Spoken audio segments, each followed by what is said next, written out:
Yeah.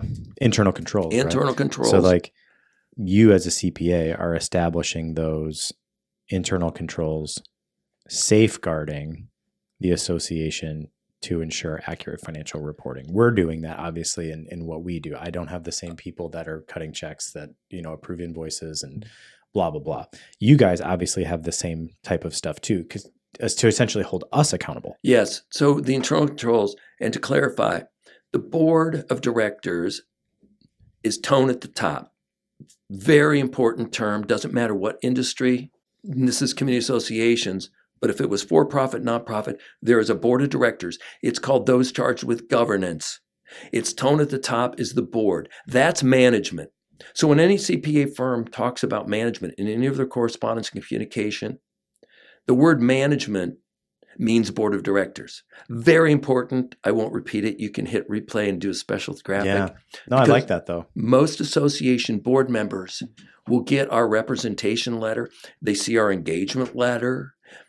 They'll see our financial statements, and right in our audit opinion, we use the word management. It doesn't mean the management company. It's management because, remember, generally accepted accounting principles. It's the same for Tropicana as it is for XYZ HOA association. Sure. So internal controls are adopted by the board. Every association has internal controls, either none, very little, or over the top, overkill. Well, and I think that's why a lot of people rely on you, communities that need your services.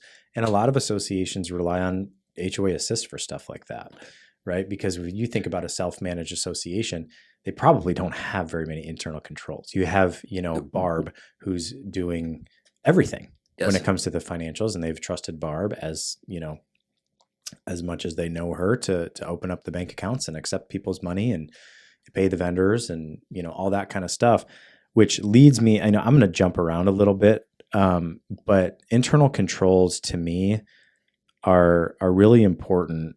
The ability for the board to turn over without it causing a mess, right? You're not throwing a wrench into their process, and because now Barb has to transfer it to Mary, and then Mary has to transfer it to Susan over the years, it just keeps everything really consistent. So board members can turn over, and they don't have to worry about who's doing stuff with the bank and who's doing stuff with financials. Mary did it one way on a spreadsheet, and then now Barb's trying to use QuickBooks, and then so and so.